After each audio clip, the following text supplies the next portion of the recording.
रे hello hello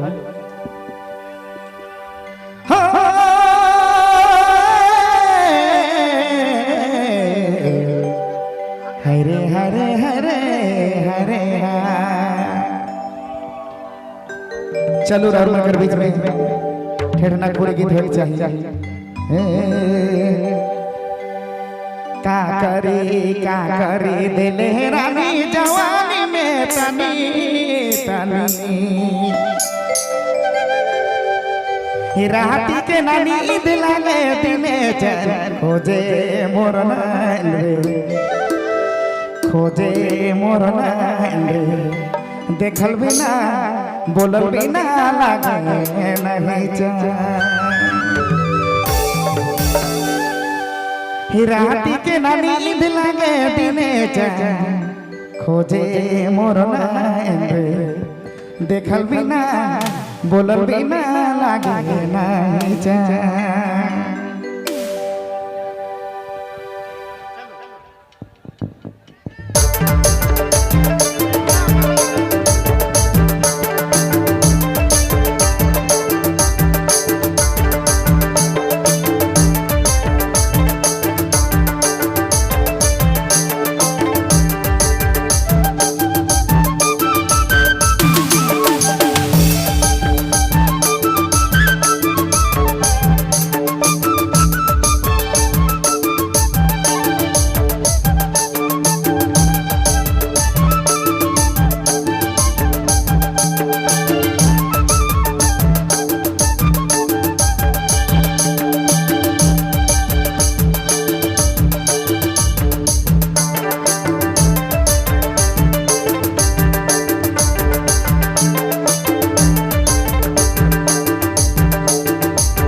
करी दिले रानी जवानी में तनी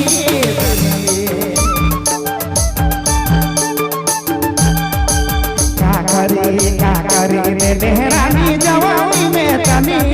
तनी राती के नमी दिलागे दिने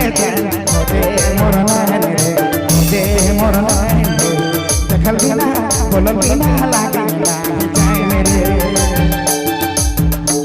राती के नमी दिलागे दिने खोजे मोर बोलल बिना बोलल बिना लागे नहीं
हेलो हेलो का करी दिले रानी जवानी में तनी का करी दिले रानी जवानी में तनी तनी राती के नमी दिलागे दिने खोजे मोर खोजे मोर बोलल बिना तोकल बिना लागे नहीं रे जोड़ी रे रानी बोलल बिना तोकल बिना लागे नहीं जान रे मोय भेलो मजा बोल के ना सोना मोय भेलो मजा बोल के ना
বিনা